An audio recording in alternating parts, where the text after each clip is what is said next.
vais commencer par me présenter. Je m'appelle Fedi Salah, je suis ingénieur full stack, ou plutôt développeur full stack, pardon. Je fais du front, du back, voilà. Récemment, je me suis intéressé à la sécurité. Je fais un peu de sécurité, un peu de crypto, d'où ce truc-là. Voilà, là, Mathieu. Et on bosse tous les deux pour la société SAL. Voilà, on va attaquer, avant d'attaquer voilà, le sujet sur la web crypto, on va vous rappeler un peu quelques notions de base sur la cryptographie. Je ne sais pas si vous avez assisté au talk de ce matin sur la sécurité, qui était plutôt pas mal, et là on a parlé un peu de hachage. Donc voilà, je vais enchaîner sur le hachage. C'est quoi le hachage pour ceux qui ne connaissent pas?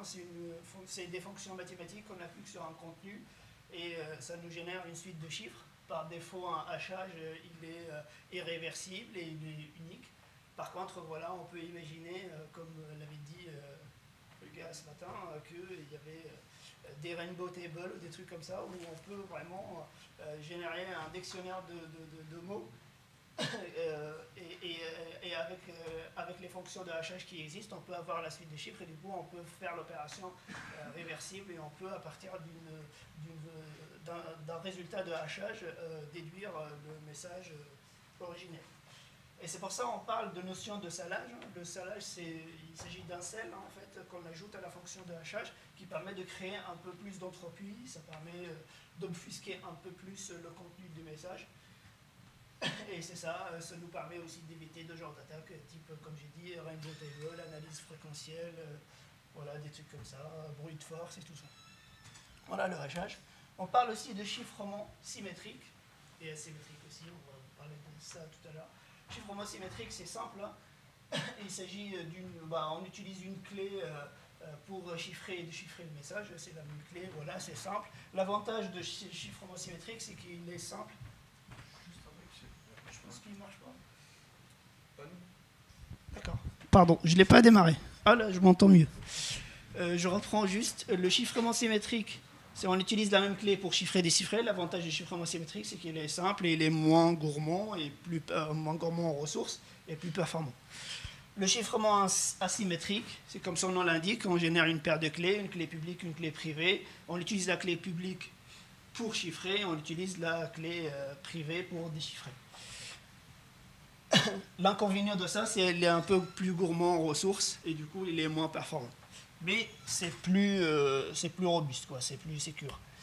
La signature, c'est l'inverse du chiffrement asymétrique, c'est qu'on signe avec la clé privée et on vérifie avec la clé publique. Juste pour vous récapituler tout ça, dans une application de messagerie chiffrée, Bob et Alice veulent s'échanger un message.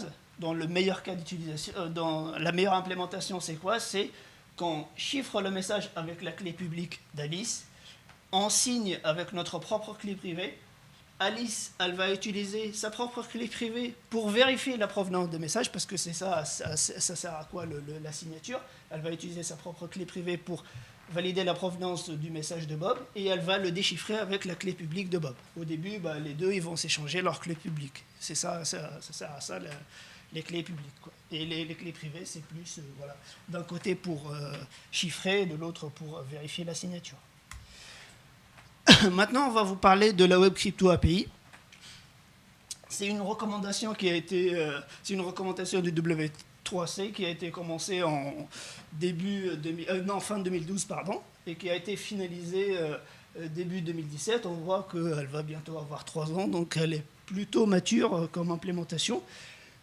Et elle fournit un tas de fonctions qui permettent de faire des opérations cryptographiques, genre la dérivation de clés, le chiffrement, déchiffrement, la signature, etc. Voilà. Comme on voit ici sur CanaUse, on peut voir qu'elle est supportée par la majorité de navigateurs. Il y en a un support partiel sur IE par exemple, Opera Mini il n'est pas supporté, tout ça. Mais si on sait que nos utilisateurs ne vont pas utiliser ce genre de navigateur, on peut y aller, quoi.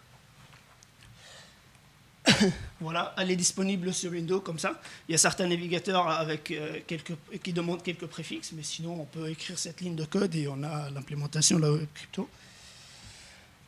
Voilà, l'API, elle est constituée de deux principales fonctions. Une fonction au début qui s'appelle getRandomValues, qui nous permet de générer un tableau de bytes contenant des valeurs pseudo-aléatoires qui sont satisfaisantes de point de vue cryptographique, et un objet subtle. Et dans l'objet subtle, on peut trouver toutes les fonctions nécessaires pour chiffrer, déchiffrer, signer, comme j'avais dit, générer des clés.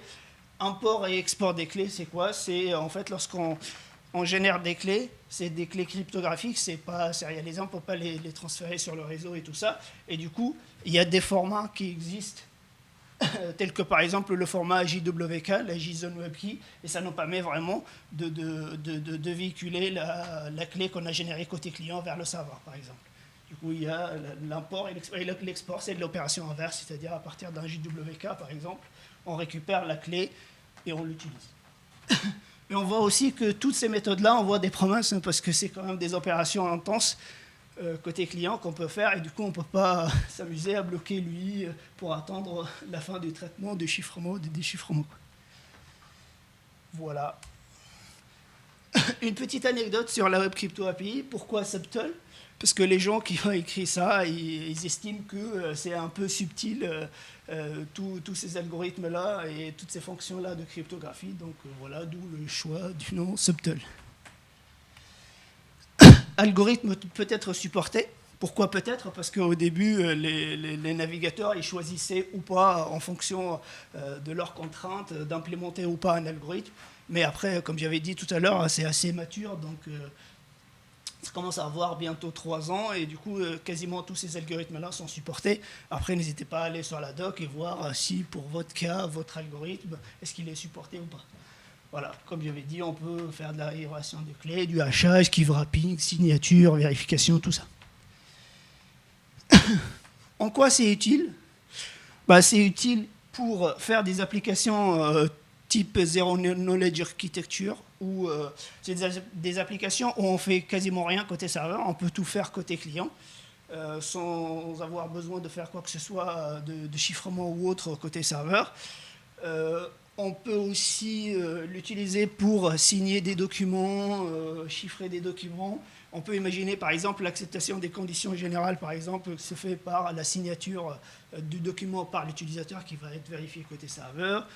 On peut l'utiliser aussi pour la Data Integrity Protection, où on protège l'intégrité de données. Si jamais on veut enregistrer des données, par exemple, dans le local storage côté web, ça serait bien de signer ces données-là, et après, au moment où on va les récupérer dans le local storage, vérifier la signature, comme ça on vérifie que les données n'ont pas été modifiées entre-temps. Voilà. Et un autre cas d'utilisation majeur, c'est de faire une application sécurisée de messaging, et c'est ça ce qu'on va vous faire nous. Nous, on a préparé une application qui est chiffrée de bout en bout. Hein. Le chiffrement, ça fait côté client, et le déchiffrement aussi côté client. Le but, c'est d'envoyer des messages. Les personnes se connectent et ils s'envoient des messages, et toute la conversation, elle est chiffrée côté client. Tout ce qui descend sur le serveur, elle est déjà chiffrée, et sur le serveur, on n'enregistre rien. On a fait une application, c'était volontairement simple, parce qu'on n'a pas créé vraiment de session, on garde tout en mémoire JavaScript, donc si on rafraîchit la page, on perd la connexion et tout ça. Mais le but, c'est vraiment de vous montrer un cas d'utilisation pour la Web Crypto API. Après, nous ne sommes pas experts en sécurité, et on n'a pas, par exemple, implémenté le protocole Signal, qui est le protocole connu, si on parle de messagerie instantanée, qui est implémenté par Allo de Google, ou qui est implémenté aussi par WhatsApp ou Messenger de Facebook. Voilà, le code il est disponible sur cette adresse-là. C'est le GitHub de Mathieu, hein, il est là. N'hésitez pas à aller le voir. Après, on vous filera le lien sur Twitter plus tard. Hein. Il y a le Twitter en bas, si vous voulez nous suivre. Voilà, pardon. Je vais vous montrer vite fait la démo. Je vais poser ça. Pardon. Je ne sais pas si ça marche. Alors, pardon. Close, clear server state. Voilà, je vais utiliser NoCrypto au début, juste pour vous montrer, hein, je me log. Je suis soit Bobby, soit Alice. Hein. Voilà, je peux envoyer un message hello à Bob, par exemple. Et je regarde, ça nous permet de voir qu'est-ce qu'on enregistre sur le serveur. On voit qu'on a enregistré un tas de métadonnées sur Bob, un hash du password, un salt, que vous allez comprendre pourquoi on l'a généré et tout ça. Et on voit le message là en clair. Voilà, là on n'a rien utilisé, on n'a pas encore chiffré nos données. Maintenant, on va utiliser l'implémentation WebCrypto. On va se loguer de la même manière. Bob, on fait hello, on envoie. On voit les tests serveurs, on voit que on a généré un salt, il y a la clé publique, clé privée, il y a encore une autre clé qu'on va comprendre pourquoi elle nous sert, et le message qui a été bien chiffré, qui est plus lisible. Et ça, ce qui a été enregistré sur le serveur. Donc, sur le serveur, on peut rien voir de données en clair, quoi. Voilà pour la petite démo. Maintenant, voyons qu'est-ce qu'il y a vraiment sous le capot. Voilà. Là, avant de parler d'envoi de messages et tout ça, on va vous parler lors de la création du compte de la personne, qu'est-ce qui se passe, et après, lors de login aussi, qu'est-ce qui se passe. Au début, on a les données, hein, on a l'email, password, machin, on n'a pas de salt, on n'a pas de couple clé publique, clé privée. On va commencer par hacher le password. Hein. Pareil, si vous avez assisté au talk de ce matin, on parlait aussi de salage et des fonctions de hachage qu'on utilise. Là, on utilise la librairie Bcrypt hein, qui nous permet de hacher le password avec un salt qu'on va générer de 10. Et le but, c'est vraiment d'enregistrer le hash du password avec ce salt. Voilà, pour l'instant, tout va bien. Après, on va générer un autre salt qu'on va utiliser plus tard. On va comprendre pourquoi. Voilà, on l'enregistre. Et après, on génère une paire de clés, une clé publique, une clé privée. Et après, on va enregistrer tout ça sur le serveur. Par contre, si vous voyez, en fait, on ne veut pas que sur le serveur, on enregistre les clés privées ou alors le salt comme ça sur le serveur en clair. Sinon, si quelqu'un récupère ces clés-là, il pourra facilement déchiffrer ce qui a été écrit sur ce côté client et ce n'est pas le but. Donc, on va chiffrer la clé privée, on va aussi chiffrer le salt avant de les enregistrer sur le serveur. Donc, on va chiffrer avec AES le salt avec le password. Voilà. Et après, on va chiffrer la clé privée avec un hash du password et en AES. Et on va enregistrer ça côté serveur. Ça, c'est un choix d'implémentation. C'est nous qui avons choisi de faire ça. De point de vue sécurité, c'est bien. En fait, on manipule des clés, donc on va les chiffrer avant de les enregistrer sur le serveur. Et après, côté client, au moment du login, on va vérifier, on va les déchiffrer. Voilà. Pardon. Juste avant de commencer à parler de l'API WebCrypto, l'API, elle n'utilise que des tableaux de bytes. Elle n'utilise pas des chaînes de caractères ASCII ou des trucs comme ça. Donc avant de commencer, il nous faut un tas de fonctions pour transformer d'une chaîne de caractères à un tableau de bytes, d'une chaîne de caractères à 2 bases 64 pour enregistrer sur le serveur et autres. Voilà, il faut juste avoir ces fonctions-là, c'est du copier-coller, on le met dans notre navigateur et après, on les utilise. Voilà, on va générer on a généré tout à l'heure, comme on a dit, on a haché le password et on a généré le salt, et là, on va générer la paire de clés. On va utiliser subtotal.generateKey. Voilà, la méthode, on lui passe le nom de l'algorithme, dans notre cas, c'est du RSAOP. On va dire est-ce qu'on veut du hachage ou pas. On va lui dire aussi la taille des clés, c'est des modulo combien. Il y a d'autres paramètres. Vous allez voir, chaque méthode et chaque algorithme il a ses propres paramètres. Il faut vraiment connaître vraiment ce qu'on est en train de faire pour bien l'utiliser. Après, on dit que cette perle de clés, elle va nous servir à chiffrer, déchiffrer. Et est-ce qu'elle est extractable ou pas? Voilà, comme j'avais dit tout à l'heure, pour les enregistrer sur le serveur, il faut les exporter en un format genre JWK pour les enregistrer sur le serveur. sinon ça ne passera pas. Voilà, une fois qu'on les a générés, on les exporte. Et la méthode export key, pareil, on utilise webcrypto.subtol, export key, on passe le format, il y a d'autres formats, il y a SPKI, il y a PKS8. Nous, on a utilisé JWK parce qu'on est développeur web et on aime le JSON. Voilà. Ça, ce qui se passe. Maintenant, lors de login, première chose à faire, évidemment, c'est de comparer le mot de passe. On va comparer le couple et le couple email mot de passe, pardon. On utilise bcrypt, on fait compare sync avec le password et le hash de password qu'on a enregistré. Une fois qu'on a récupéré ça, on récupère ces données-là. Évidemment, ça c'est chiffré et ça c'est chiffré, donc on va les déchiffrer. De la même manière, on va faire AES decrypt avec on va décrypter ce cell-là avec le password, et après on va déchiffrer aussi en AES la clé privée avec un hash du password. Et une fois qu'on a fait ça, ça y est, on est connecté. On peut oublier le mot de passe parce qu'on a la clé privée, on a le salt et on a aussi la clé publique. La clé publique, ça ne sert à rien de la chiffrer ou de la déchiffrer parce que ça reste une clé publique, donc elle va être véhiculée, quoi. Il n'y a aucun problème. Maintenant, on parle lors de l'envoi de message. Pareil, on a des métadatas sur le message, à qui on envoie, quelle date, un ID et tout ça. Le but, c'est de chiffrer le message. Après, comme je vous ai dit tout à l'heure, la différence entre le chiffrement symétrique et asymétrique en termes de performance, si on manipule des messages de taille importante, chiffrer des messages en asymétrique, ça devient gourmand. Et les déchiffrer, ça devient gourmand. Et là-dessus, il y a une astuce que des gens l'utilisent, et c'est une bonne astuce, c'est de les chiffrer en symétrique, classique, et après la clé qu'on a utilisée pour chiffrer en symétrique, on la chiffre, elle, en asymétrique avec la clé publique du destinataire, et comme ça, voilà, on est bon en termes de performance parce qu'au moment où on va déchiffrer, au moment où on va déchiffrer le message, on va déchiffrer avec du symétrique, mais si on n'a pas la clé, si on n'a pas pu déchiffrer la clé qu'on a chiffrée en asymétrique, on ne peut pas déchiffrer le message. Vous allez voir un peu en détail ce qu'on est en train de faire. Tout d'abord, on va générer cette clé-là, comme je vais dire.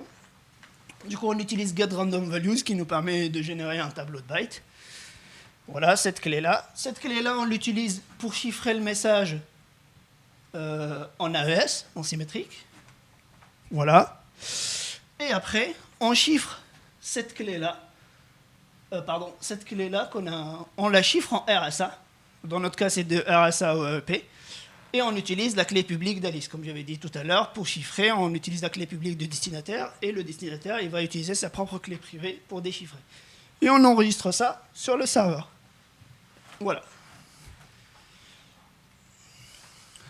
Voilà ce qui se passe. On récupère la clé publique et après, avec la clé publique, on la passe et on a la méthode encrypt message. On pouvait s'arrêter jusqu'au premier encrypt message. Par contre, nous, une fois qu'on a chiffré le message qu'on a envoyé à Alice, nous-mêmes, on ne pourra plus le lire parce qu'il a été chiffré. Donc, on ne pourra plus le lire. Et du coup, nous, on a utilisé une astuce qui est chiffrée 2 fois, une fois pour nous, parce que c'est bien de suivre le fil de la conversation au moment où on parle avec quelqu'un. Il faut que nous puissions chiffrer le message qu'on a envoyé et le lire, et le destinataire le déchiffre et le lire aussi.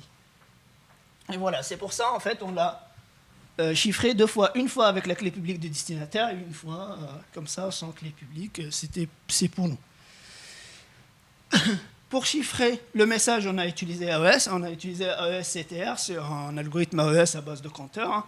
Pareil, de la même manière. En fait, après, une subtilité pour les algorithmes AES, c'est que ça utilise des clés de taille fixe. Donc c'est pour ça on fait derive key pour avoir une clé de taille acceptable par AES. On passe l'algorithme, on passe le compteur, on passe la longueur avec laquelle il fait du padding et tout ça.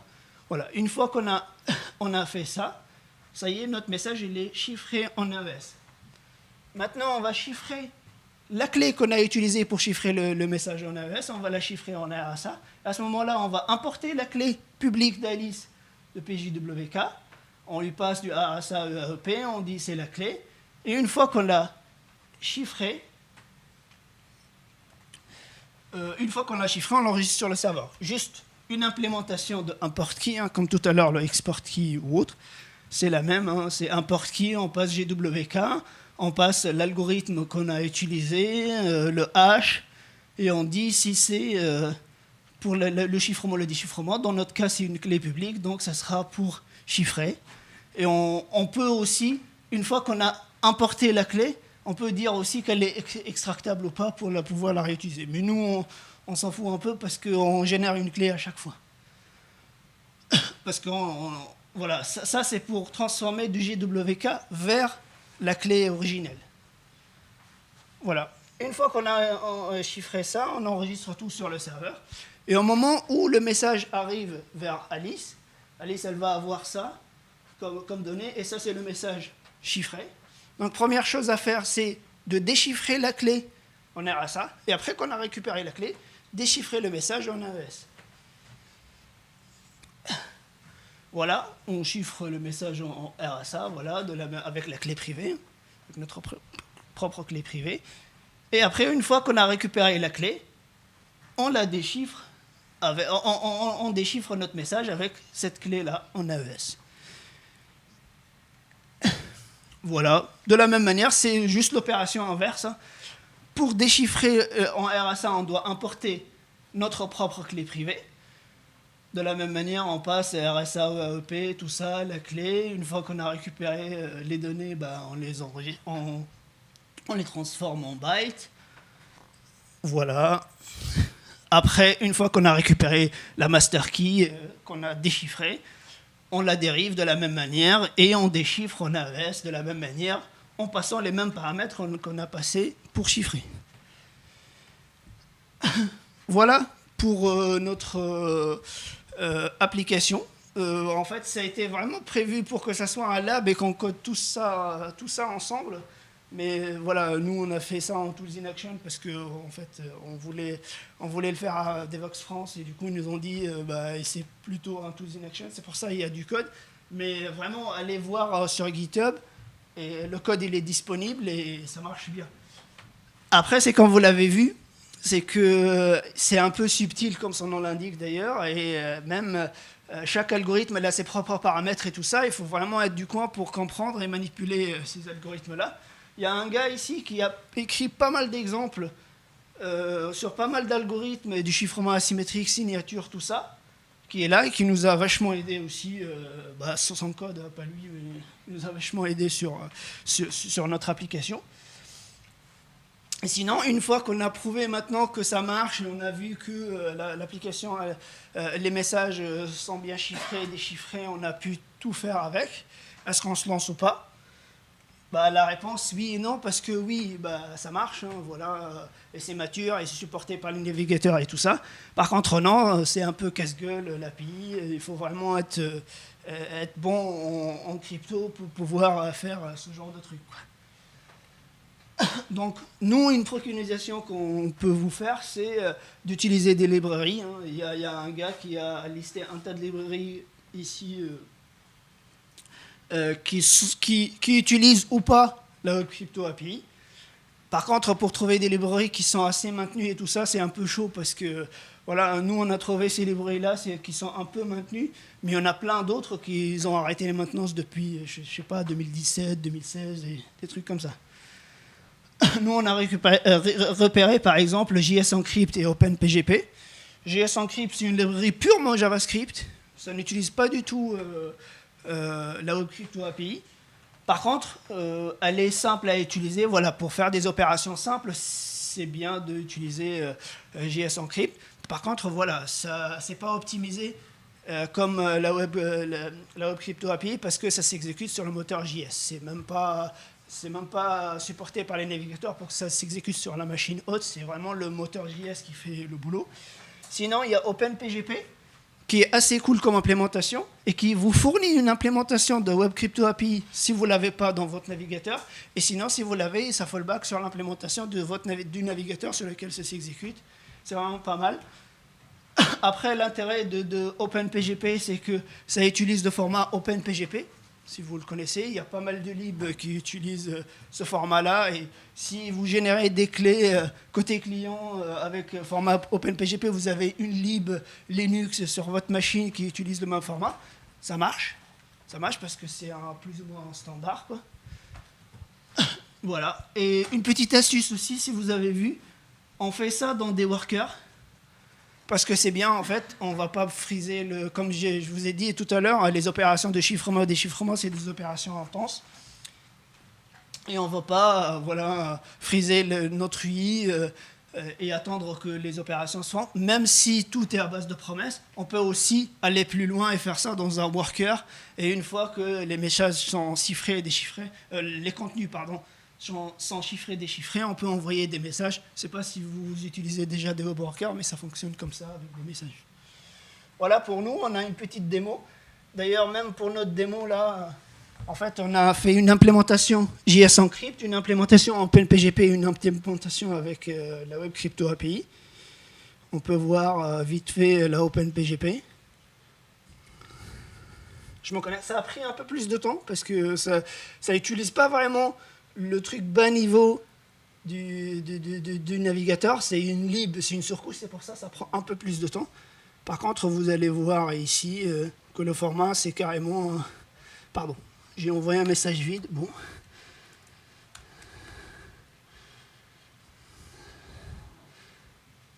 Bon. Pardon. Je vais refaire.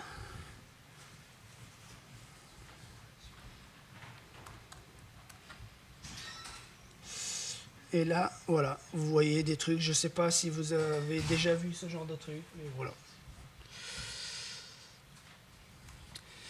Voilà pour mon petit Tools in Action avec Mathieu. J'espère que ça vous a plu. Et si vous avez des questions, n'hésitez pas.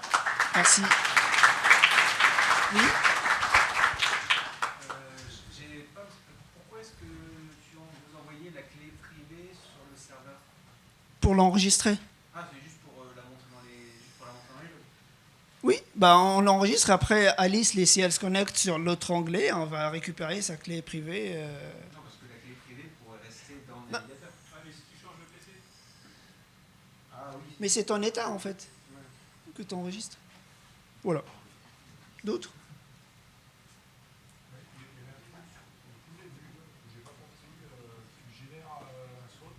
Oui. Oui.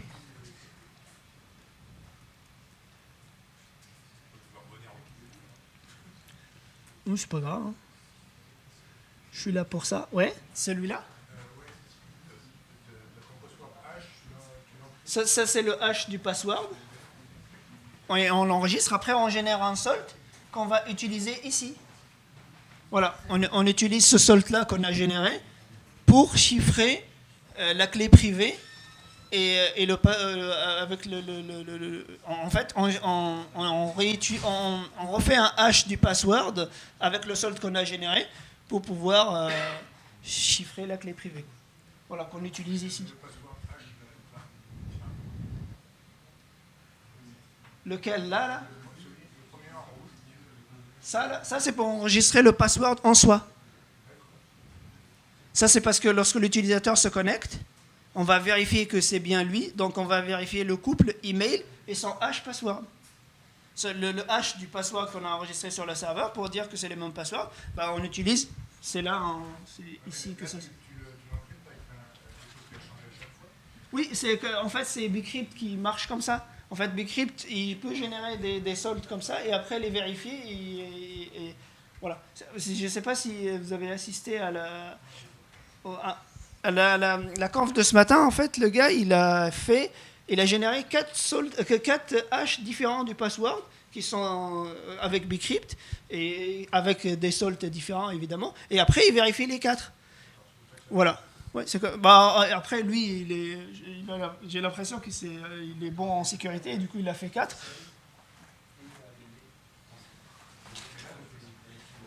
Nous, on n'a fait qu'une seule vérif, mais lui, il en a fait 4. Merci beaucoup.